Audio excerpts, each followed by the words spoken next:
अस्सलाम वालेकुम, मैं हूँ शाहजेब खानजादा। पंजाब हुकूमत की सिफारिश पर वफाकी हुकूमत ने आज तहरीक लब्बैक पर पाबंदी लगाने की मंजूरी दे दी है और ज़ाब्ते की कार्रवाई के लिए वजारत दाखिला को अहकाम जारी कर दिए हैं।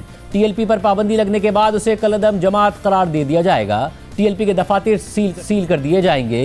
उसके तमाम लिटरेचर, इश्तिहारात, बैनर्स, प्रिंटेड मवाद, इलेक्ट्रॉनिक और डिजिटल मवाद को जब्त कर लिया जाएगा। साथ ही मीडिया पर TLP की तशहीर और बयानात नशर करने पर पाबंदी होगी। आज वज़ीर आज़म शहबाज शरीफ की सदारत में होने वाले वफाकी काबीना के इजलास में पंजाब हुकूमत की समरी पर यह फैसला किया गया है। इजलास के एलामिया के मुताबिक वफाकी काबीना ने इंसदाद दहशतगर्दी एक्ट के तहत TLP को कलअदम करार देने की मुत्तफ़िका तौर पर मंजूरी दे दी है। पंजाब हुकूमत की दरख्वास्त पर वजारत दाखिला ने समरी वफाकी काबीना में पेश की। वफाकी काबीना को मुल्क में TLP की पुरतशद्दुद और दहशतगर्दाना सरगर्मियों पर ब्रीफिंग दी गई। इजलास में पंजाब हुकूमत के आला अफसरान ने बजरिया वीडियो लिंक शिरकत की। एलामिया के मुताबिक काबीना के इजलास को TLP की पुरतशद्दुद और इंतशार फैलाने वाली कार्रवाइयों पर ब्रीफिंग दी गई। इजलास को बताया गया कि 2016 से कायम इस तंजीम ने पूरे मुल्क में शरंगेजी को हवा दी है। तंजीम की वजह से मुल्क के मुख्तलिफ हिस्सों में शरंगेजी के वाक़यात हुए। 2021 में भी उस वक्त की हुकूमत ने TLP पर पाबंदी लगाई थी, मगर यह पाबंदी 6 महीने बाद इस शर्त पर हटा दी गई कि आइंदा मुल्क में बेअमनी और पुरतशद्दुद कार्रवाइयाँ नहीं की जाएंगी। तंजीम पर आज लगाई गई पाबंदी की एक वजह 2021 में दी गई जमानतों से रूगर्दानी भी है। माजी में भी TLP के पुरतशद्दुद जलूसों और रैलियों में सिक्योरिटी एहलकार और बेगुनाह राहगीर जा बहक हुए। वफाकी काबीना मुत्तफ़िका तौर पर इस नतीजे पर पहुंची है कि TLP दहशत गर्दी और पुरतशद्दुद कार्रवाइयों में मुलविस है। साथ ही खबरों के मुताबिक वफाकी काबीना के इजलास में TLP को बतौर सियासी जमात तहलील करने पर भी गौर किया गया। नुमाइंदा जियो न्यूज़ अयाज अकबर यूसुफजई की ज़राए से खबर के मुताबिक TLP को तहलील करने का मामला वजारत कानून को भिजवाया जाएगा। काबीना से मंजूरी के बाद 15 दिनों में वजारत कानून सुप्रीम कोर्ट में रेफरेंस दायर करेगी। सुप्रीम कोर्ट TLP को तहलील करने का हतमी फैसला करेगी। सुप्रीम कोर्ट से यह रेफरेंस मंजूर होने की सूरत में इलेक्शन कमीशन TLP को डी नोटिफाई करेगा और बतौर सियासी जमात उसे तहलील कर दिया जाएगा। वाज़ेह रहे कि जब अप्रैल 2021 में तहरीक इंसाफ की हुकूमत में पुरतशद्दुद मुजाहिरों की वजह से TLP पर पाबंदी लगाई गई थी, तो इमरान खान की हुकूमत के वज़ीर दाखिला शेख रशीद ने वज़ीर मजहबी उमूर नूरुल हक कादरी के साथ प्रेस कॉन्फ्रेंस करते हुए ऐलान किया था कि TLP पर पाबंदी लगा दी है। अब इसे तहलील करने की तरफ भी जाएंगे। जो कानून हाथ मिलेगा, कानून उसे हाथ मिलेगा। अब हम डिसोल्यूशन की तरफ भी जा रहे हैं। कल हम इस TLP को डिसोल्यूशन के लिए सुप्रीम कोर्ट में रेफरेंस दाखिल करने के लिए कैबिनेट को दोबारा भेजेंगे। किसी को नहीं छोड़ा जाएगा, कोई रियायत नहीं होगी। फैसले अदालतों पे होंगे। जो कानून को हाथ मिलेगा, कानून उसको हाथ मिलेगा। मगर फिर TLP को बतौर सियासी जमात तहलील तो नहीं किया गया, बल्कि 6 महीने बाद TLP के एक और पुरतशद्दुद एहतजाज को ख़त्म करवाने के लिए PTI की हुकूमत ने खुफिया मुआहदा कर लिया और इस मुआहदे के तहत TLP पर लगाई गई पाबंदी उठा ली गई और इसे कलअदम जमातों की फहरिस्त से निकाल दिया गया। आज वफाकी काबीना के इजलास से पहले वजारत दाखिला की जानिब से TLP पर पाबंदी के लिए वफाकी काबीना को भिजवाई गई समरी की तफसीलात भी सामने आई थी। नुमाइंदा जियो न्यूज़ नौशीन यूसुफ की ज़राए से खबर के मुताबिक TLP पर पाबंदी इंसदाद दहशतगर्दी एक्ट के सेक्शन 11B1 के तहत तजवीज़ की गई थी और चार्जशीट में मौक़िफ़ इख्तियार किया गया था कि TLP फ़िरक़ावाराना इंतहा पसंदी, अक़लियतों के खिलाफ तशद्दुद और नफ़रत अंगेज़ तकारीर में मुलव्विस है। साथ ही TLP हुजूम की शक्ल में तशद्दुद में मुलव्विस है। इस जमात ने निजी और सरकारी अमलाक को नुकसान पहुँचाया है और पाकिस्तान के बैनुल अक़वामी ताल्लुकात ख़राब करने का बाइस बनी है। TLP ने अमेरिका और फ्रांस को टारगेट किया, अमेरिका और फ्रांस के सफ़ीरों को हटाने के मुतालबे किए, इन ममालिक की मसनूआत पर पाबंदी लगाने जैसे मुतालबात किए। चार्जशीट के मुताबिक TLP हथियार साजी में मुलव्विस है और उसने मुहर्रम में शेखुपुरा और मियांवाली में फ़िरक़ावाराना तशद्दुद किया, जिससे 5 अफराद जा बहक और 70 अफराद ज़ख्मी हुए। इसी तरह TLP के हालिया मुजाहिरों में 1 पुलिस एहलकार शहीद हुआ, 47 पुलिस एहलकार ज़ख्मी भी हुए, 22 पुलिस एहलकार उम्र भर के लिए माजूर हो गए। ज़राए के मुताबिक पंजाब हुकूमत की जानिब से एक हफ्ता पहले भेजे गए TLP पर पाबंदी के रेफरेंस पर वजारत दाखिला ने कानूनी पहलुओं का जायजा लेकर फैसला किया। वजारत दाखिला की सिफारिशात में TLP की तरफ से पहुंचाए गए नुकसानात की रिपोर्ट शामिल की गई है। इसके अलावा मुरीद के वाक़े के बाद से पंजाब में TLP पर क्रैकडाउन जारी है। हज़ारों कारकुनों को गिरफ्तार किया जा चुका है, मगर TLP के अमीर साद रिजवी और उनके भाई अनस रिजवी का कुछ पता नहीं चल रहा है। पंजाब पुलिस दावे तो कर रही है, मगर उनकी गिरफ्तारी अमल में नहीं ला सकी है। TLP के हवाले से आज प्रेस कॉन्फ्रेंस करते हुए वज़ीर इत्तलात पंजाब उस्मा बुखारी ने कहा कि दोनों भाइयों को जल्द गिरफ्तार कर लेंगे। रियासत की नाकामी नहीं है कि आज 11 दिन हो चुके हैं, पूरे 2 मुलज़्ज़म है वो गिरफ्तार नहीं हो सके?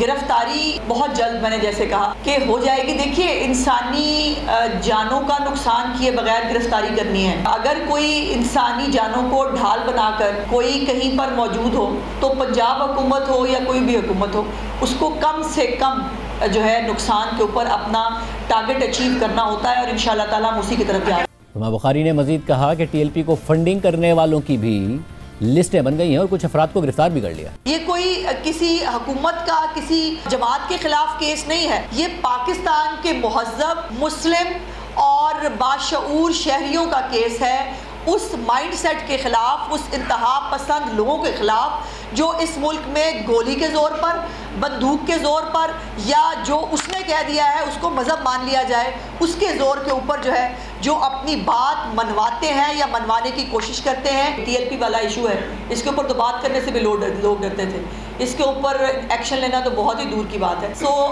इनके अकाउंट्स फ्रीज हैं, जितनी भी इनको लोग फाइनेंस करते थे उनकी लिस्टें बन चुकी हैं, कुछ अफराद को अरेस्ट भी कर लिया गया है और किसी भी तरह की कोई फंडिंग इस वक्त नहीं हो रही है। टीयर 1, टीयर 2, टीयर 3 की लिस्टें बनाई जा चुकी हैं और इनको जो है 4th शेड्यूल में डाला जाएगा। और 4th शेड्यूल में डालने का मतलब क्या होता है हमसे ज़्यादा उनको पता है। ऐसी कोई मार्का आराई करने की ये दोबारा कोशिश करेंगे, ये नहीं कर पाएंगे, रियासत से नहीं लड़ सकते।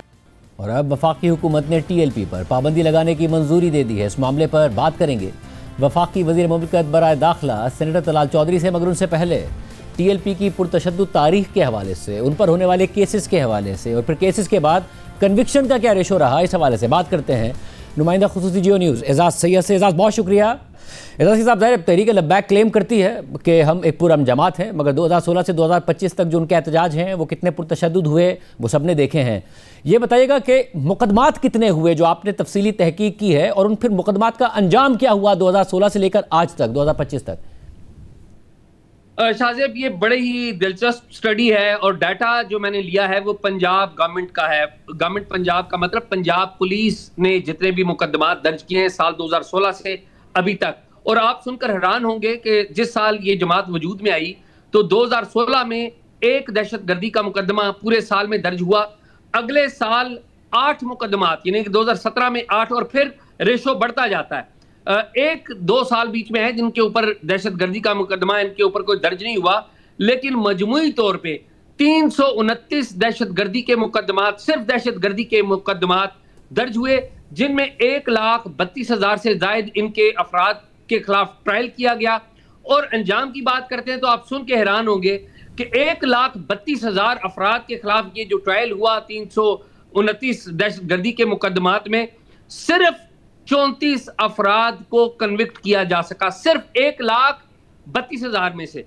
और आप ये भी जान के हैरान होंगे कि जिन पुलिस अफसरान के दौर में इनके खिलाफ कार्रवाइयां हुई, इनके खिलाफ मुकदमे हुए, साबिक आईजीज, उनके खिलाफ भी इन्होंने उल्टा मुकदमात दर्ज करवा रखे हैं। साबिक आईजीज हैं 3 के करीब, उनके खिलाफ इन्होंने मुकदमात दर्ज कराए। एसएसपी लेवल के मुतअद्दिद अफसरान हैं जिनके खिलाफ इन्होंने उल्टा अदालतों में जाके मुकदमात करवाए।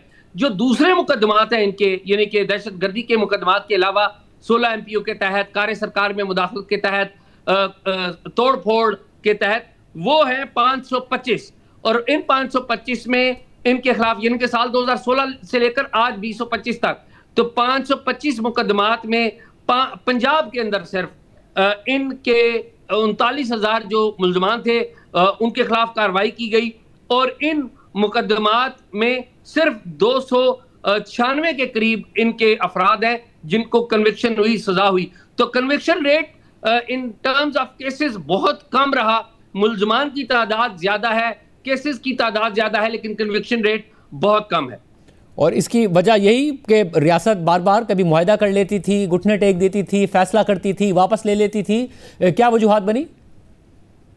ज्यादातर इसकी वजह यह बनी कि रियासत ने हमेशा जब भी तहरीके लब्बैक एहतजाज लेकर आई तो उनके एहतजाज में 2-3 मुतालबे कामन थे। अभी भी जो मुरीदके में मुतालबात हुए थे इनकी तरफ से, जो शफीक अमीनी ने, जो इनकी शुरा के रुकन हैं, उन्होंने लाहौर सेक्रेटेरिएट में चीफ सेक्रेटरी पंजाब और पंजाब के आईजी ताहिर अशरफी, सलमान रफीक, इन तमाम की मौजूदगी में जो दिए थे वो क्या थे? वो यही थे कि उनके सारे असीरान को, यानी कि तमाम गिरफ्तार शुदगान को रिहा किया जाए, उन पर मुकदमात ख़त्म किए जाएं और साथ ही साथ जो उनके घर से कोई पैसे बरामद हुए थे या कोई सोना बरामद हुआ था तो ये भी कहा गया था कि उसको भी वापस किया जाए। तो ये एक कंसिस्टेंट इनकी पॉलिसी रही है कि जब भी आते हैं गवर्नमेंट को, जो भी सिविलियन गवर्नमेंट बैठी होती है उसको बैकफुट पे ले जाते हैं और उनसे मुतालबा अपना बनवाते हैं कि तमाम मुकदमात खत्म हो और उनके तमाम असीरान को रिहा किया जाए। बहुत शुक्रिया। एजाज से ये तफसीलात बता रहे थे। इस वक्त हमारे साथ मौजूद हैं वज़ीर मुमलिकत बराए दाखिला तलाल चौधरी साहब। तलाल चौधरी साहब, बहुत शुक्रिया हमेशा में ज्वाइन करने के लिए। तलाल चौधरी साहब, आज हुकूमत ने बैन करने का फैसला किया है तहरीक लब्बैक को, मगर हम अप्रैल 2021 में इसी प्रोसेस से और यहाँ तक के प्रोसेस तक गुजर चुके हैं और उस ज़माने में वज़ीर दाखिला शेख रशीद ने वज़ीर मज़हबी उमूर नूरुल हक क़ादरी के साथ प्रेस कॉन्फ्रेंस की थी इमरान खान साहब के दौर में और कहा था कि TLP पर हमने पाबंदी लगा दी है, अब इसे तहलील करने की तरफ भी जाएंगे, जो कानून हाथ में लेगा कानून उसे हाथ में लेगा। बड़े बड़े दावे किए और फिर कुछ माह बाद ये पाबंदी हटा दी गई और हमने देखा कि हम वहीं आज दोबारा उसी स्टेज पर खड़े हैं। इससे आगे बढ़ेंगे आप या इसी स्टेज तक रुकेंगे आप और फिर वही हिस्ट्री रिपीट होगी? बिस्मिल्लाहिर्रहमानिर्रहीम। देखिए, फ़ैसले जो हैं वो सोच समझ के करने चाहिए और फ़ैसले करने के बाद फिर उस पर अमल दरामद करना चाहिए। ये फ़ैसला जो किया गया है इसका आगाज़ बिल्कुल जिस दौर से आप बात कर रहे हैं वहीं से हुआ है। 2021 में इन पर पाबंदी लगी, उसके 6 माह बाद इस पाबंदी को उसी हुकूमत ने कुछ गारंटीज़ पे ख़त्म कर दिया।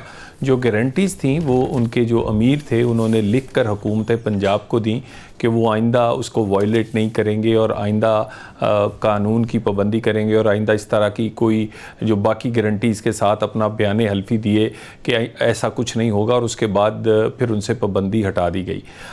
दोबारा वो तमाम जो उन्होंने गारंटीज़ दी थी, जो यकीन दहानियाँ कराई थी, जो बयान हल्फी दिए थे, वो वायलेट किए गए हैं और ना सिर्फ वो बल्कि उससे भी आगे ज़्यादा एक इंतहा पसंदाना जमात की तरह उन्होंने बिहेव किया है। तो पंजाब हुकूमत ने बहुत सारे आप हैरान कुन यानी कि जो फैक्ट्स भेजे हैं और उसके अलावा क्योंकि जब इंसान बयान हल्फी दे, गारंटीज़ दे और उसके बाद फिर उस पर अमल ना करे तो यकीनन फिर हुकूमत के पास कोई और ऑप्शन नहीं था उन रिपोर्ट्स की रोशनी में कि उनको कालादम करार दे दिया जाए। अब कालादम हो गई, अब ज़ाहिर कालादम होने के बाद भी क्योंकि वो इलेक्शन कमीशन में रजिस्टर्ड है तो इलेक्शन लड़ रही हो तो इस प्रोसेस को भी अब आगे बढ़ाया जाएगा, मामला सुप्रीम कोर्ट तक जाए और ये जमात तहलील हो? देखिए, प्रोहिबिटेड उसके बाद यकीनन इसके बाकी चीज़ें जो हैं यानी कि इसके जो मेंबर्स होंगे, इनकी जो एसेट्स होंगे, फिर उसके बाद वो तमाम चीज़ों पर कानूनी कार्रवाई की जाएगी क्योंकि यहाँ पर बहुत सारे ऐसे फैक्ट्स देखने को मिले हैं कि बिल्कुल जहाँ पर इनका मरकज़ था वो उसको 9-0 की तरह मैनेज किया जा रहा था। उस जो मोहल्ला या उसकी जो कॉलोनी थी उसमें सिवाय एक घर के तकरीबन सारे घर ख़रीद लिए गए थे। उनमें ख़ास तरीके से लोगों को रखा जाता था। वहाँ पर इस तरह के जो इज्तिमात और एहतजाज के नाम पर फसाद के लिए वहाँ लोग रहते थे, उन्हें पूरी सहूलत और वहाँ पर कोई एंटर नहीं हो सकता था।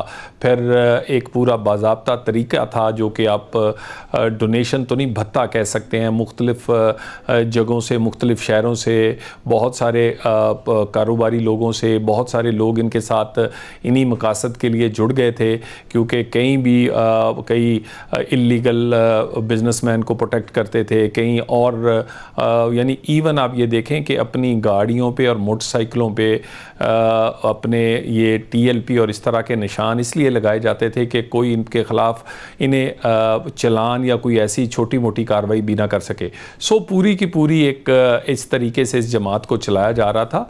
और इसके बाद जो बड़े फैक्ट्स हैं वो तो सबको पता है कि कितने दर्जनों पुलिस के लोग शहीद हुए हैं, गाड़ियां अमलाक को नुकसान हुआ है, हमारे कई दर्जन पुलिस वाले अपाहज लाचार या माजूर हुए हैं, इसी तरह बहुत सारे सिविलियंस मारे गए हैं। फिर जो फ़िरका वारियत के मामले पे मुहर्रम में 2 शहरों में शेखुपुरा और इसी तरह बखर में वहाँ पर इन्होंने लड़ाई झगड़ा करके सिविलियंस को और पुलिस वालों को शहीद किया। तो इस तरह बेशुमार ऐसे मगर जो बड़े पीछे बढ़ते रहे कि इनकी जो किस्म के फैक्ट्स सामने आए, इनकी जो फंडिंग करते रहे, इसके अलावा ये लोग फिर जिस तरीके से ज़ाहिर मुआशरे में एक अदम बर्दाश्त फैलाते रहे, उस अदम बर्दाश्त को ख़त्म करना, फंडिंग अगर कोई कर रहा है तो उसको रोकना, अक़लियतों की इबादत गाहों पर अगर हमले हो रहे हैं तो उसको रोकना, इस सब की तरफ भी आगे बढ़ा जाएगा या बस बात ख़त्म? क्योंकि मैं फिर कह रहा हूँ अप्रैल 2021 में यहाँ तक हम दावे सुन चुके हैं वज़ारत दाखिला के इमरान खान साहब की हुकूमत में, इमरान खान साहब के। लेकिन अब अल्हम्दुलिल्लाह देखिए इस हुकूमत के जो फ़ैसले हैं उसके पीछे जो अदारे हैं वो दीवार की तरह खड़े हैं, और इस हुकूमत की कामयाबी की वजह भी यही है। वो फ़ॉरेन पॉलिसी हो, वो इंटरनल सिक्योरिटी पॉलिसी हो, वो पाकिस्तान की इकॉनमी हो, वो पाकिस्तान की इज़्ज़त में इजाफ़ा हो, वो इंडिया पाकिस्तान की जंग से लेके पाकिस्तान की इकॉनमी तक और इंटरनल सिक्योरिटी पॉलिसी तक एक एक चीज़ में अदारों की मुशावरत और इनपुट और उनका जो सिविलियन हुकूमत के फ़ैसलों के साथ खड़े होना है। तो ये चीज़ें आगे बढ़ेंगी क्योंकि बड़े सॉलिड फैक्ट्स जो हैं वो पंजाब हुकूमत ने और इसी तरह वफाक हमने इंटीरियर मिनिस्ट्री ने तमाम सूबों से इनके कंडक्ट जो है पिछले 10 साल का उसके बारे में रिपोर्ट्स लिए हैं कि कितना तशद्दुद किया है, कहाँ पर इन्होंने अक़लियतों को निशाना बनाया, कहाँ पर इन्होंने फ़िरका वारियत के हवाले से कोई मामलात किए हैं और तशद्दुद का रास्ता अपनाया है। तो वो बहुत फैक्ट्स जो हैं वो हमें मिले हैं, और उसके बाद पंजाब हुकूमत का जो रेफरेंस था और ख़ुसूसन जो गारंटीज़ इन्होंने 2021 में दी थी कि आइंदा हम ये नहीं करेंगे, और बयान हल्फी दिए थे इनके अमीर की तरफ से, वो वायलेट करना और सब कुछ बाकी चीज़ें जो सामने आई हैं, अब तो आगे बढ़ा जाएगा, पीछे नहीं हटा जाएगा। और इसके लिए ये एक बड़ा एक फ़ैसला जो है ये आगे बढ़ने के लिए किया गया। पाकिस्तान मुकम्मल नहीं हो सकता किसी भी ऐसी इंतहा पसंदाना, वो मजहबी जनूनियत हो या किसी और किस्म की जनूनियत के, और उनका कोई राइट नहीं है कि उनको सियासी हकूक़ दिए जा सकें जो लोग तशद्दुद का रास्ता अपनाते हों। जो दो भाई हैं साद रिजवी और अनस रिजवी, वो अभी तक लापता हैं, अभी तक पुलिस उनका सुराग नहीं लगा पाई है। गुज़िश्ता जब तहरीक इंसाफ ने पर पाबंदी लगाई थी उस वक्त वो अरेस्टेड थे, नतीजा ये निकला कि उनकी रिहाई भी हुई, मुआहदा भी हुआ, पाबंदी भी ख़त्म हुई। अब क्या उन्हें गिरफ्तार करके कानून के कटहरे में लाया जाएगा, कानूनी तरीक़े से आगे बढ़ा जाएगा या क्या होगा?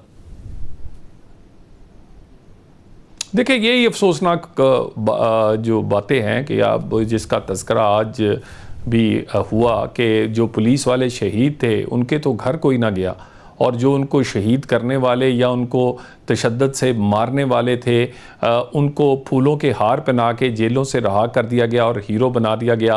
और मुझे बताइए कि इस सूरत हाल में फ़ोर्स कैसे काम कर सकती है, और ये तो नामुमकिन है कि इस तरह निज़ाम हुकूमत चलाया जा सके।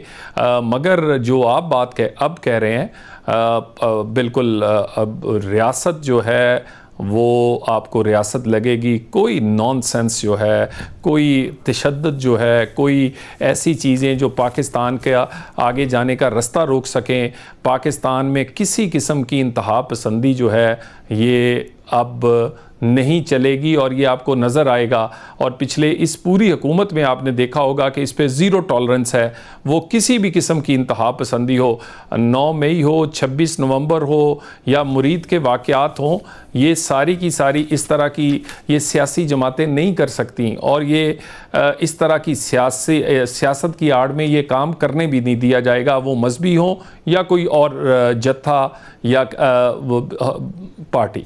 साहब मुझे आखिर में ये भी बताइएगा कि आप लोगों से जब कहा जाता है कि जी आप क्यों नहीं मिलने देते, आप कहते हैं जी SOPs की पासदारी हो रही है, जो भी थाना है या जो भी अडियाला का अमला है वो मुकम्मल कानून के मुताबिक चल रहा है, अदालत चले जाएं। अगर कानून की खिलाफ वर्जी हो रही है अदालत चले गए। वो वज़ीर आला खैबर पख्तूनख्वा आज अदालत ने कहा कि जी मुलाकात करवाई जाए और मुलाकात होनी चाहिए, मगर उसके बावजूद मुलाकात नहीं कराई गई, जिसकी वजह से नए वज़ीर आला को सड़क पर धरना देना पड़ा। 20-25 मिनट सड़क पर बैठे वो, फिर उन्हें कहना पड़ा कि हाई कोर्ट के जजेस अगर अपने अहकामात पर अमल करवाने में बेबस हैं तो फिर अदालतों को ताले लगा देने चाहिए।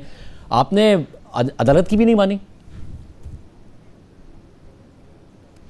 देखिए ये एक ड्रामेबाजी है जो कि ये जानबूझ के करते हैं, और इन्होंने इसी तरह का वज़ीर आला इसलिए लगाया है कि वो स्वाय इस तरह के काम वो जो अपना कौमी फ़र्ज़ है या ज़िम्मेदारी ना निभाए। मुझे ये बताइए कि ये धरना जो है ये दहशतगर्दी मिटाने के लिए या ड्रामेबाजी कैसे है? ड्रामेबाजी कैसे है? क्या वहां पर जो सुप्रिंटेंडेंट है उन्होंने खोल दिए थे दरवाजे के, आए मिलने इमरान खान साहब से, मगर ये धरना देके बैठ गए? ऐसा हुआ क्या? देखिए मैं उसी पे आता हूँ ना। पाकिस्तान की तारीख का ये वो VIP कैदी है जिसके लिए बेहतरीन सहूलतें पाकिस्तान की तारीख में हैं, जिस पे अपने कोक, अपनी एक्सरसाइज मशीनें, अपने डॉक्टर और सबसे ज़्यादा मुलाकातें अगर किसी कैदी की हुई हैं पाकिस्तान की तारीख में, फैमिली, लॉयर्स, सियासी, डॉक्टर्स और बल्कि बैरून मुल्क से आने वाले वफद तक हर चीज़ इनसे मिलते हैं। और इसके बावजूद ये अदालत में है। अगर अदालती हुक्म वायलेट हुआ होगा तो यकीनन तौहीन अदालत क्या मजाल है सुबर्न जेल की कि वो उसके आगे खड़ा हो सके। और इतनी मुलाकातों में एक और मुलाकात हो जाती है, उससे क्या फ़र्क पड़ता है? अदालती अहकामात वायलेट हो रहे हैं, अदालत का वो बार बार दरवाज़ा खटखटा रहे हैं। नवाज शरीफ साहब की भी मुतादिद मुलाकातें हुआ करती थी जब वो जेल में थे, और वो मिलते थे, अपने पार्टी के रहनुमाओं से मिलते थे, उन्हें मशवरे देते थे, मगर आप नहीं मिलने दे रहे हैं, हालांकि अदालती हुक्म है। तो मजाल तो नज़र आ रही है। मैं उन लोगों में से हूँ जो कि मियां नवाज शरीफ को और बाकी जो हमारे लीडरान थे उनसे रेगुलर मिलने जाता था। वो ये पहले ज़रूर इन्होंने 6 माह मिलने दिया था, उसके बाद मुकम्मल पाबंदी लगा दी थी। सिर्फ कहा गया था कि फैमिली के, वो भी चीदा चंद एक करीबी फैमिली के 4 से 5 लोगों को मिलने देते थे, किसी 1 से 2 वकला को मिलने देते थे। उसके अलावा पार्टी रहनुमाओं की मुलाकातें बंद कर दी गई थी, खाना आना बंद कर दिया गया था, बहुत कुछ किया गया था। हम ये रोना नहीं रोना चाहते। मैं आपको मुलाकातों की डिटेल दे देता हूँ, आप कंपैरिजन कर लें। मियां नवाज शरीफ की आधी मुलाकातें भी नहीं हुई जितनी मुलाकातें इतने ही दिनों में बानी PTI की हुई हैं। और तो इतनी 2 साल से जेल में, मगर किस्म की मुलाकातें, देखिए किसकी कितनी मुलाकातें हुई, उससे ज़्यादा अहमियत तो अब इस बात की हो गई है ना कि अदालत ने आज हुक्म दिया था, उसके बावजूद मुलाकात नहीं कराई गई। अब तो अहमियत इस बात की हो गई है ना। देखिए मैं तो कह रहा हूँ, देखिए ना, अदालत का हुक्म हर सूरत मानना पड़ेगा, और अगर कहीं अदालत का हुक्म नहीं माना गया तो तौहीन अदालत तो कोई भी बर्दाश्त नहीं कर सकता। और यकीनन कल भी अदालत खुलेगी अगर ये इस तरह का कोई मामला हुआ है। लेकिन मुझे ये बताइए कि एक मुलाकात ना होने से आप कहें कि पूरे KP के 4.5 करोड़ लोगों की जो ज़िंदगी के मामला तो उसके फैसले रोक दिए जाए? यानी मुझे ये बताइए कि जिस दिन से आए हैं कोई एक जिक्र हुआ हो सेहत का, तालीम का, दहशतगर्दी के ख़िलाफ़ लड़ने का, या कोई अज़म दोहराया हो कि मैंने KP के लिए फ़लाँ कुछ करना है? सिर्फ यही मेरा बानी और मैं ऐसे, और मेरा मतलब है कि इससे बाहर निकलना चाहिए। क्या KP का निज़ाम हुकूमत रोक दिया जाएगा एक मुलाकात ना होने पे? और मुलाकात ने क्या करना है? बहुत सारे फैसले तो आपकी पार्टी, पार्लिमानी पार्टी, बाकी सारी पार्टी ने नहीं करने, या वो सारे फैसले जो हैं वो किसी एक फर्द ने करने हैं। और वो तो मेरा ख्याल है कि ये बड़ी बचगाना और एक ऐसा काम है जो कि जानबूझ के किया गया है। और इस तरह का वज़ीर आला लगाकर ये जो कोशिश कर रहे हैं, ये गलत फहमी में है। निज़ाम हुकूमत भी चलेगा और हर वो चीज़ चलेगी जो KP और पाकिस्तान के लिए ज़रूरी है। हाँ, जो रुकेगा वो कुछ भी आप नहीं मिलने देंगे। बस ये अदालती हुक्म कुछ भी हो, अदालती अहकामात कुछ भी हो, मैंने ये नहीं कहा। मैंने तो 3 दफ़ा कहा अदालती हुक्म के बिल्कुल हम उसके सामने सरनगू हैं। वो कैसे हो सकता ना मिलने दे? अदालत कल भी खुलेगी, अगर कुछ ऐसा हुआ तो वो, मगर एक बहाना क्यों बना रहे हैं? नहीं, बिल्कुल ऐसी कभी नहीं मुमकिन। ये बहाना बनाकर, सिर्फ ये बहाना है। मुझे ये बताइए कैसे, मुझे बताइए ना कि क्या सुप्रीटेंडेंट ने आज दरवाजे खोल दिए थे? जिंदगी, मुझे ये बताइए कि इमरान खान साहब से जाके मिल लो, मगर ये बैठ गए बाहर। मैं धरना दे रहा हूं, मैं ये देखिए मेरी बात नहीं शाहजेब, मेरी बात सुने। क्या वज़ीर आला ने हलफ उठाया है कि वो जब उस हलफ में कहा है कि उसकी मुलाकात नहीं होगी तो वो 4.5 करोड़ लोगों की जो ज़िंदगी के फैसले वो नहीं करेगा, वो उसके लिए अपना जिम्मेदारी पूरी नहीं करेगा? क्या मुलाकात होने पर सब कुछ है? क्या बात करते हैं? यानी आपने बाकी फ़र्ज़ क्यों नहीं निभा रहे? वहाँ दहशत गर्दी है, वहाँ एक सेहत तालीम के लिए लोग रो रहे, लोग दवाई के लिए रो रहे हैं। 13 साल से आपकी हुकूमत है, आपने यही नाटक रचाकर ये बयानिए को आप परफॉर्मेंस पे आने नहीं देते ताकि आपकी परफॉर्मेंस कोई पूछे ना पूछे आपने किया क्या केपी के लिए। बस इसी तरह के ड्रामे करते रहे, मेरा बानी मेरी मुलाकात। बहुत शुक्रिया तराजू साहब की गुफ्तगू आपने सुनी। हमने तहरीक इंसाफ के रहनुमा प्रोग्राम में आने की दावत दी मगर वो नहीं आए। प्रोग्राम क्या में जिक्र हो जाए, अमेरिकी सदर ट्रंप के लिए यूक्रेन और रूस की जंग का खात्मा एक बड़ा चैलेंज बन चुका है। रूस के साथ मुज़ाकरात और तिजारत के जरिए दबाव डालने की पॉलिसी के बाद अब सदर ट्रंप ने रूस की बड़ी ऑयल कंपनियों पर बराह रास्त पाबंदियां आयद कर दी हैं। यह सदर ट्रंप की दूसरी मुद्दत के दौरान रूस पर लगाई जाने वाली पहली पाबंदियां हैं। साथ ही ट्रंप मुसलसल ये दावा कर रहे हैं कि उन्होंने भारत को रूसी तेल की खरीदारी कम करने पर वादा कर लिया है, जो यूक्रेन जंग के बाद रियायती निर्खों पर रूसी तेल खरीदने वाला सबसे बड़ा खरीदार बन गया था। जबकि रिपोर्ट्स के मुताबिक भारत ने रूसी तेल की दरामदाद में कमी शुरू कर दी है और इस तनाजुर में भारत और अमेरिका के दरमियान एक अहम तिजारती मुआहदे के जल्द तय पाने की खबरें भी सामने आ रही हैं।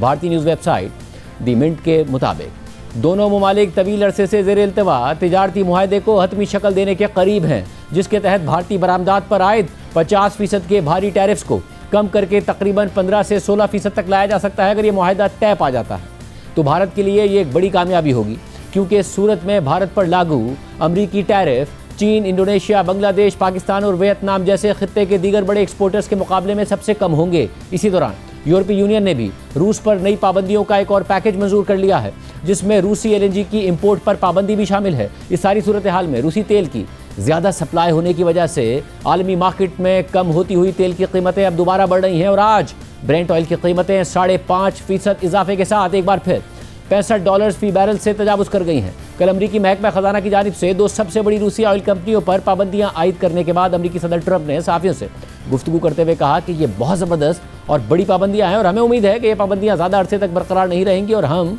उम्मीद करते हैं कि जंग का हल निकल आएगा। Today is a very big day in terms of what we're doing. Look, these are tremendous sanctions. These are very big. Those are against their two big oil companies, and we hope that they won't be on for long. We hope that the war will be settled. We just answered having to do with the various forms of missiles and everything else that we're looking at, but we don't think that's going to be necessary. We would like to see them just take the line that has been formed over quite a long period of time and go and let's, go home. We think it's ridiculous. And would like to have it end. They're massive sanctions. It's sanctions on oil. The two biggest oil companies, among the biggest in the world, but they're Russian. They do a lot of oil. And hopefully it'll push, hopefully he'll become reasonable, and hopefully Zelensky will be reasonable too. It takes two to tango, as they say.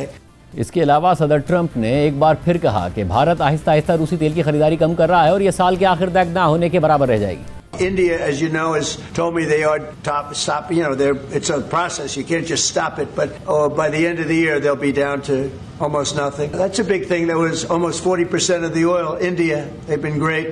Spoke to Prime Minister Modi yesterday. They've been absolutely great.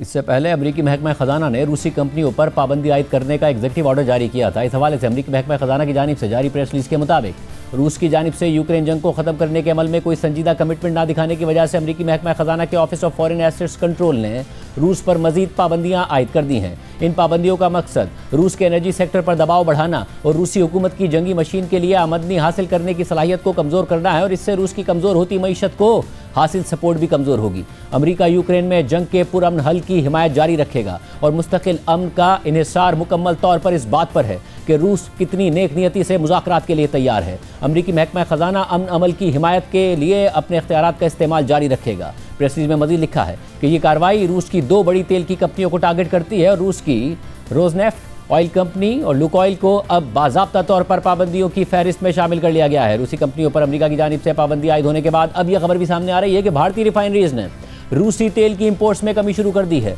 जिनमें भारतीय वज़ीर आज़म नरेंद्र मोदी के दोस्त मुकेश अंबानी की company Reliance की refineries भी शामिल हैं। रॉयटर्स की रिपोर्ट के मुताबिक भारत की इंडस्ट्री से वाबस्ता ज़राए ने बताया है कि भारतीय रिफाइनरीज अमेरिका की जानिब से रूस की दो बड़ी तेल की कंपनियों पर आयद नई पाबंदियों पर अमल दरामद के लिए रूसी तेल की इंपोर्ट्स में बड़ी कमी करने जा रही है। ये तब्दीली ऐसे वक्त में सामने आई है कि जब भारत को अमेरिका की तरफ से 50% तक के भारी टैरिफ्स का सामना है, जिनमें से आधे रूसी तेल की खरीदारी के जवाब में लगाए गए हैं। भारत और अमेरिका एक मुमकिना तिजारती मुआहदे पर बातचीत भी कर रहे हैं, जिसके तहत अगर भारत रूस से तेल की इंपोर्ट्स कम कर देता है तो उसके टैरिफ्स को दीगर एशियाई ममालिक के बराबर लाया जा सकता है। 2022 में यूक्रेन पर रूसी हमले के बाद भारत रूसी तेल का सबसे बड़ा खरीदार बनकर सामने आया है, जो इस साल के पहले 9 माह में रोजाना तकरीबन 17 लाख बैरल्स रूसी तेल दरामद कर रहा था। अमेरिकी पाबंदियां रूस की 2 बड़ी तेल पैदा करने वाली कंपनियों लुकोइल और रोजनेफ्ट पर लगी हैं। भारत में रूसी तेल की सबसे बड़ी खरीदार रिलायंस इंडस्ट्रीज अपनी रूसी तेल की दरामदात को कम करने या मुकम्मल तौर पर बंद करने का इरादा रखती है, जिसमें रोजनेफ्ट के साथ उसका बड़ा तवील मुद्दती मुआहदा भी शामिल है। रिलायंस के तर्जुमान ने एक सवाल के जवाब में कहा कि रूसी तेल की दरामदात में एडजस्टमेंट जारी है और रिलायंस भारतीय हुकूमत की हिदायत पर मुकम्मल तौर पर अमल करेगी। एक बाखबर जरिए के मुताबिक भारत की सरकारी रिफाइनरीज, जिनमें Indian oil corporation, Bharat petroleum corporation और हिंदुस्तान पेट्रोलियम कॉरपोरेशन शामिल हैं, वो भी अपनी रूसी तेल की तिजारती दस्तावेजात का जायजा ले रही हैं ताकि ये यकीनी बनाया जा सके कि अमेरिकी पाबंदियों के बाद रोजनेफ्ट और लुकोइल से बराह रास्त कोई सप्लाई भारत ना आए। भारतीय रिफाइनरी के अहदेदार ने नाम जाहिर न करने की शर्त पर बताया कि रूसी तेल की ये कटौती बहुत बड़ी होगी, लेकिन हम तवक्को नहीं करते कि दरामदात फौरन सिफर पर आ जाएं, क्योंकि रूसी तेल की कुछ मिकदार दरमियानी कंपनियों के जरिए मार्केट में आती रहेगी। रिपोर्ट में मजीद लिखा है कि रूसी कंपनियों पर आयद की गई पाबंदियां ऐसे वक्त में सामने आई हैं जब सदर ट्रंप की रूसी सदर पुतिन से नाराजगी बढ़ रही है। आरबीसी कैपिटल की तजियाकार हेलिमा क्रॉफ्ट ने इस हवाले से एक नोट में लिखा है कि अगर ट्रंप इंतजामिया आज के बयानात पर वाकई अमल करती है तो हम तवक्को करते हैं कि वो रिफाइनरीज जो अमरीकी फाइनेंशियल मार्केट्स तक रसाई बरकरार रखना चाहती हैं, वो रूसी तेल की खरीदारी छोड़ देंगी। अमरीकी महकमा खजाना ने बुध को जारी बयान में कंपनियों को 21 नवंबर तक रूसी तेल कंपनियों के साथ अपना लेन देन खत्म करने की मोहलत दी है। एक भारतीय रिफाइनरी के एहलकार के मुताबिक सब कुछ बैंक्स पर मुनहसिर है। अगर बैंक अदायगियों की मंजूरी देते हैं तो हम तेल खरीदेंगे, वरना हमारी रूसी तेल की दरामदात सिफर हो जाएंगी। रिपोर्ट में मजीद लिखा है कि भारत के अरबपति मुकेश अंबानी की कंपनी रिलायंस, जो भारतीय रियासत गुजरात के शहर जमनागर में दुनिया के सबसे बड़ी रिफाइनरी कॉम्प्लेक्स को चलाती है, उसका रूस की बड़ी तेल कंपनी रोजनेफ्ट के साथ तवील मुद्दती मुआहदा है, जिसके तहत वो रोजाना तकरीबन 5 लाख बैरल्स खाम तेल खरीदती है और ये रिफाइनरी दरमियानी कंपनियों के जरिए भी रूसी तेल खरीदती है। ताजरों के मुताबिक हालिया दिनों में रिलायंस ने मशरिक वस्ता और ब्राज़ील से तेल के स्पॉट कार्गोज खरीदे हैं, जिन्हें जुज़वी तौर पर रूसी सप्लाई के मुतबादिल के तौर पर इस्तेमाल किया जा सकता है। मशरिक वस्ता के एक ताजिर ने बताया कि जुमेरात को रिलायंस कंपनी मार्केट में नई सप्लाई तलाश कर रही थी। ज़राए में से एक ने बताया कि अमरीकी इकदाम से पहले रिलायंस इस बात पर गौर कर रही थी कि वो अपनी 2 में से 1 रिफाइनरी के लिए रूसी तेल की दरामदात बंद कर दे, क्योंकि यूरोपीय यूनियन ने रूसी तेल से तैयार शुदा मसनूआत पर जनवरी से पाबंदी आयद करने का फैसला कर लिया है। भारतीय रिफाइनरी नयारा एनर्जी भी रूसी सरकारी कंपनी से तेल खरीदती है, जिसकी सबसे बड़ी शेयर होल्डर रूसी कंपनी रोजनेफ्ट है। तिजारती ज़राए के मुताबिक भारत की सरकारी रिफाइनरीज आमतौर पर रोजनेफ्ट और लुकोइल से बराह रास्त तेल नहीं खरीदती, बल्कि उनकी खरीदारी ज़्यादातर दरमियानी कंपनियों के जरिए होती है। प्रोग्राम में एक ब्रेक शामिल करते हैं, और आम खबर है उस पर तफसील तज्ज़िया लेंगे ब्रेक के बाद।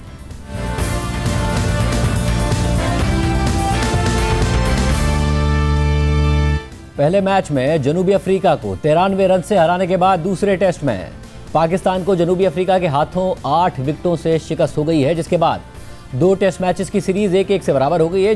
ये जनूबी अफ्रीका की पाकिस्तानी सरजमीन पर टेस्ट क्रिकेट में 18 साल बाद यानी 2007 के बाद पहली फतह है। पिंडी टेस्ट में आज खेल के चौथे दिन के आगाज से ही कौमी टीम मुश्किलात में घिरी रही और पहले सेशन में ही एक के बाद एक विकेट गिरना शुरू हो गई। आज खेल के आगाज में सबसे पहले बाबर आजम 50 रन बनाकर आउट हो गए, जिसके बाद थोड़ी ही देर में दीगर बैटर्स भी पवेलियन लौट गए और मोहम्मद रिजवान 18 रन बना सके। फिर सलमान अली आगर ने 28 और साजिद खान ने 13 रन बनाए, जबकि नोमान अली और शाहीन शाह आफरीदी 0 पर आउट हो गए। आसिफ आफरीदी 0 के साथ नॉट आउट रहे। पाकिस्तान ने जनूबी अफ्रीका को जीत के लिए सिर्फ 68 रन का हदफ दिया, जो कि मेहमान टीम ने 2 विकेटों के नुकसान पर पूरा कर लिया।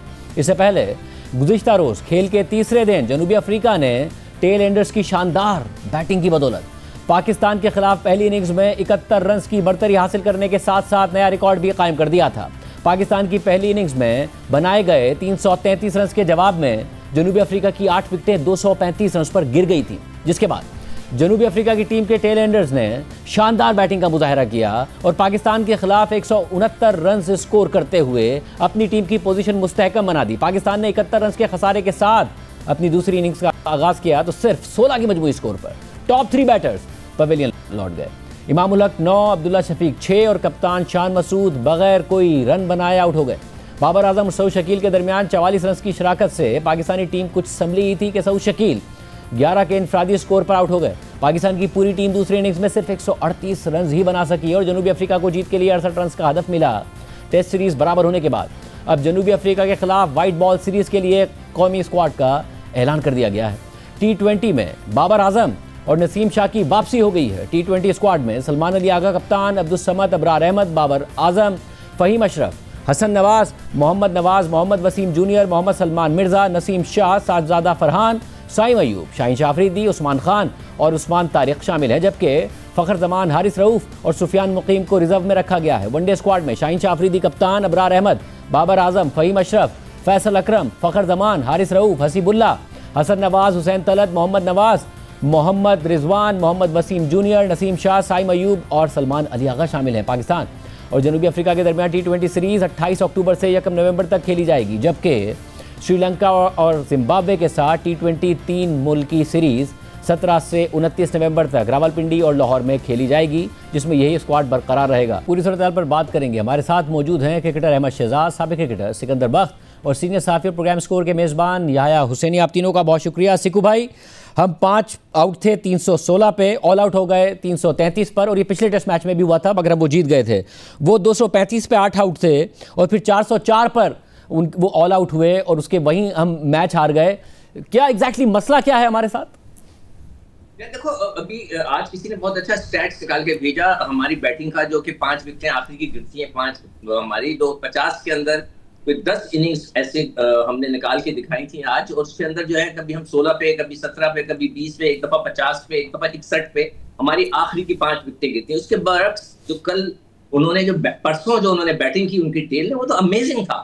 उधर जो टेल ने जो 291 रन किए हैं या 219 किए हैं, मैंने लिखा हुआ है उन सारी टेल्स ने मिलके, उसमें मैं कप्तानी को जरूर ब्लेम करूंगा कि कप्तान को उस वक्त ऐसा प्रेशर बिल्डअप करके देना चाहिए था। बाज जगह तो मुझे ऐसा महसूस हो रहा था कि वो सिर्फ सिंगल्स दिए जा रहे थे आराम से, हम प्रेशर नहीं उन पे बिल्ड कर सके। हमारे जितने भी बॉलर्स थे उन्होंने इन पे इतना, हालांकि 185 पे 5 हो चुके थे, तो मैं तो ये समझ रहा था कि हमें लीड मिल जाएगी 100 रन की और हम फिर इंशाल्लाह फिर लपेट देंगे। मगर जो 219 रन उन्होंने किए हैं, कमाल ही कर दिया। और फिर उसके बाद हमारे बॉलर्स और कप्तान के हाथ से वो पूरा जो सेशन था जिसके अंदर रन्स हुए हैं वो हाथ से निकल गया और सारा सिनेरियो चेंज हो गया। तो that is very very disappointing. अब हम बात करते हैं कि हमारी जो बैटिंग रन्स क्यों नहीं कर रही। हमारे लड़के डोमेस्टिक, जब मैं पहले तो 2 साल से बात कर रहा हूँ, अब हर कोई ये बात कर रहा है कि जो हमारे जो लड़के थे उन्होंने कभी भी कोशिश नहीं की जाकर डोमेस्टिक क्रिकेट खेलें। तो और ये एक बहुत बड़ा एक प्रॉब्लम है जो कि पाकिस्तान क्रिकेट बोर्ड को सॉल्व करना पड़ेगा। जब टेस्ट क्रिकेट हो रही होती है उससे पहले उनको डोमेस्टिक क्रिकेट में 4 रोजा क्रिकेट जो है ऑर्गेनाइज करनी है। अब ये उनका काम है। देखिए, जब आप डोमेस्टिक क्रिकेट को ऑर्गेनाइज करते हैं, आपके पास सारे फिक्सचर्स रखे होते हैं कि हमारा स्केड्यूल क्या है, उसके हिसाब से करें। अगर आप वो नहीं कर सकते तो कम से कम पेंटेंगुलर करवाएं, यानी कि 5 टीमों का मैच और 5 टीमें आप बेस्ट लड़कों से डिवाइस करके बनाएं और उनका एक छोटा सा टूर्नामेंट करा दें ताकि सबको 4 रोजा क्रिकेट खेलने का फ्रेम हो जाए। माइंड फ्रेम जो होता है वो हमारा वो T20 और वनडे की तरफ ज्यादा हो गया है, और जब भी ये वजह है कि हम वहां पे खड़े होकर लंबी इनिंग्स नहीं खेल रहे। ये मैं समझता हूँ। आप बताइएगा, अगेन हम एशिया कप में T20 में भी कोलैप्स अचानक करते थे, यहाँ पिछले टेस्ट में भी किया, इस टेस्ट में भी किया, और दायरे बॉलर्स ने तकरीबन पकड़ लिया था उस कोलैप्स के बावजूद, मगर फिर उनके टेलेंडर्स बहुत अच्छा परफॉर्म कर गए। कैसे हारे हम ये? देखिए, मिक्स चीजें हैं। सबसे ज्यादा कसूरवार लीडर हैं, और लीडर ने 30 की एवरेज को जस्टिफाई अपनी करने के लिए पूरी टीम का माइंडसेट 30 के प्लेयर का बना दिया है। जब वो ग्लोरीफाई करते हैं अपनी 30 स्कोर और बताते हैं यहाँ 30 स्कोर इस पिच पे जो है बड़े मुश्किल होते हैं, तो फिर ऑपोजिशन उनको बताती है उनकी आखिरी पार्टनरशिप जो 10वें 11वें प्लेयर की 250 रन की लगती है, तो वो बताती है कि नहीं, यहाँ पे 30 स्कोर काफी नहीं है, आप ये गलत बात कर रहे हैं।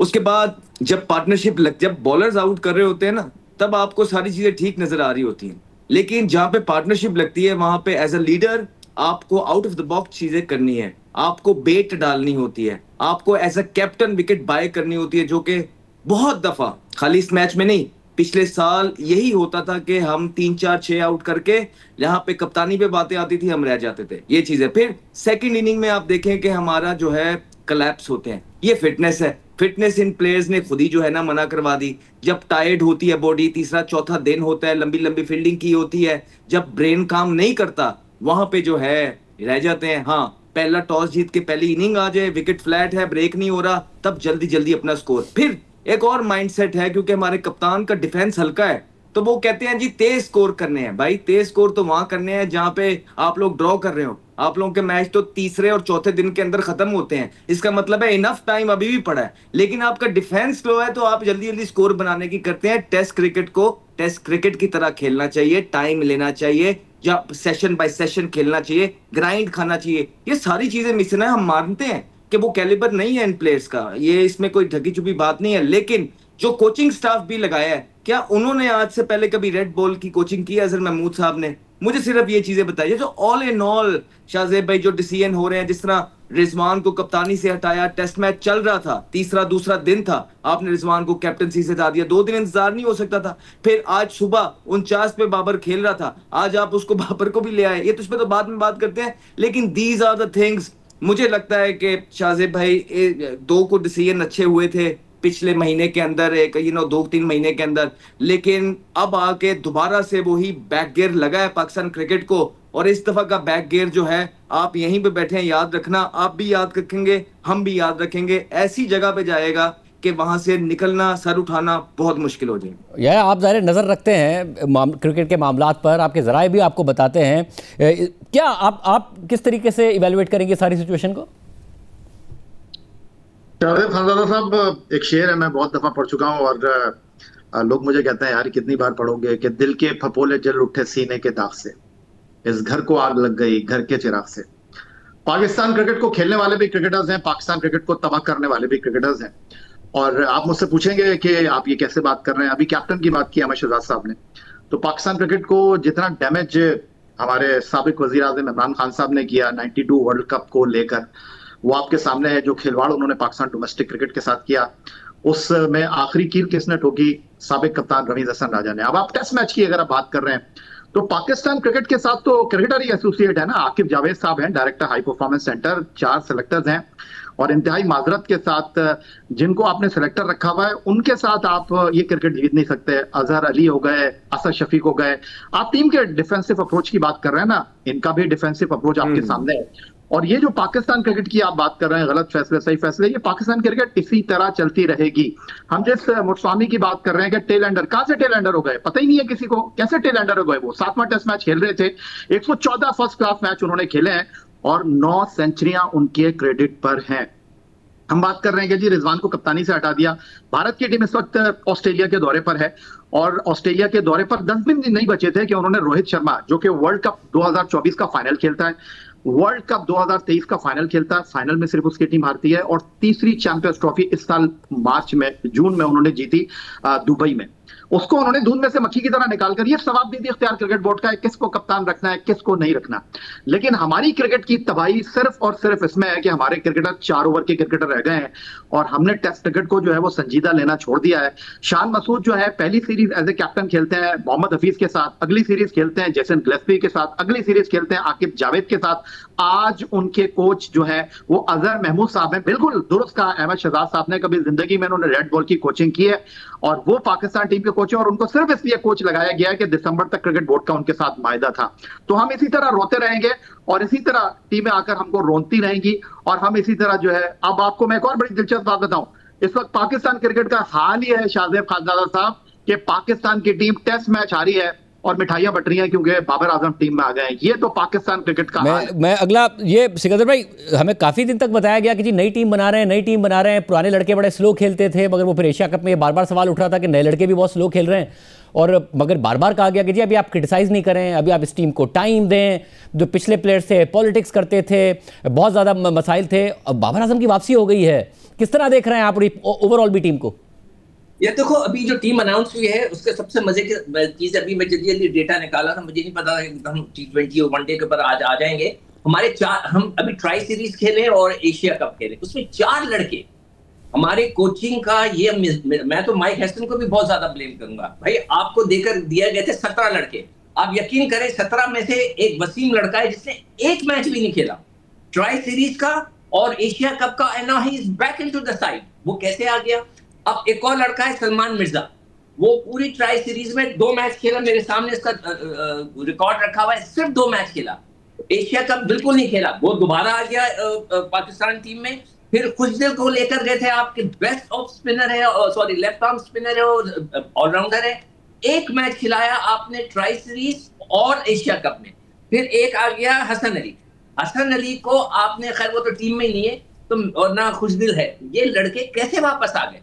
आपने किस बेस पे? मुझे तो यकीन ही नहीं आ रहा कि ये जो टीम बनाई है आपने खुद लड़कों को लेकर गए और आपने खुद ही उनको नहीं खिलाया और दोबारा लेकर आ गए।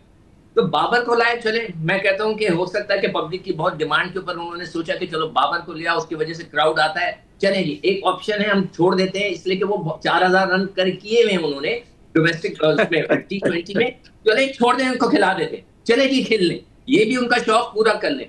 मगर उन्होंने अभी तक जो आखिरी जो जितने मेरे पास लिखा हुआ है 28 शायद मैच खेले T20 के, उनमें कोई 100 नहीं है। उन्होंने 30 मैच ODI के खेले में, कोई 100 नहीं है। अब उनके 15 टेस्ट मैचेस हो गए, बाबर आजम के 30 इनिंग्स हो गई हैं, कोई 100 नहीं है।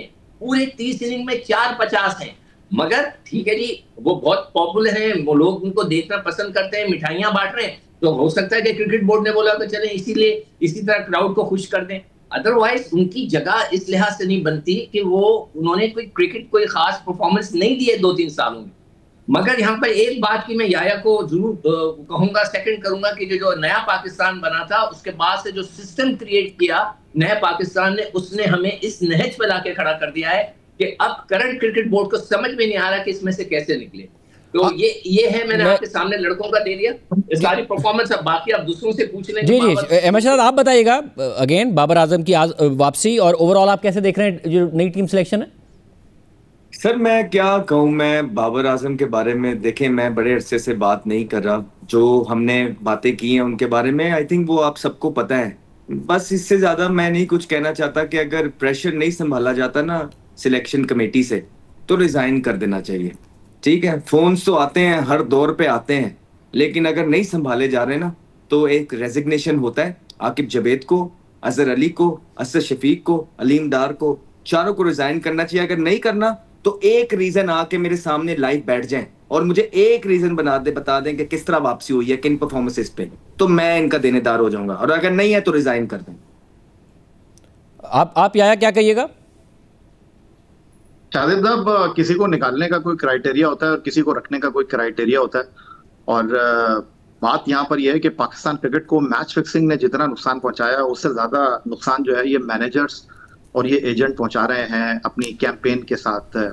जो बात हो रही है कि आप पॉपुलर डिसीजन लेंगे तो फिर तो चल गई पाकिस्तान की क्रिकेट टीम। मैं तो आदाद शुमार की बात करता हूँ, 82 इनिंग हो चुकी है बाबर आजम को इंटरनेशनल क्रिकेट में 100 रन की इनिंग खेले हुए।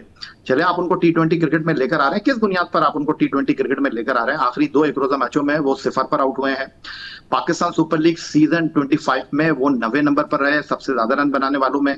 आखिरी 5 T20 मैचों में उनके 57 गेंदों पर 75 रन हैं।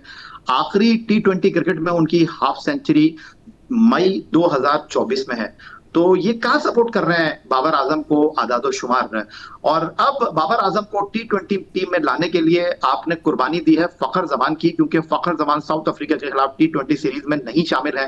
क्योंकि अगर बाबर आजम को आप खिलाते तो बाबर आजम या तो बाहर बैठते या फिर आपको कॉम्प्रोमाइज करना होता। तो आपने फखर जमान को टीम में ही नहीं रखा। और सबसे बड़ा सवाल यह है कि लोग सवाल करते हैं यार आपको पाकिस्तान में बाबर आजम के अलावा कोई नजर नहीं आता।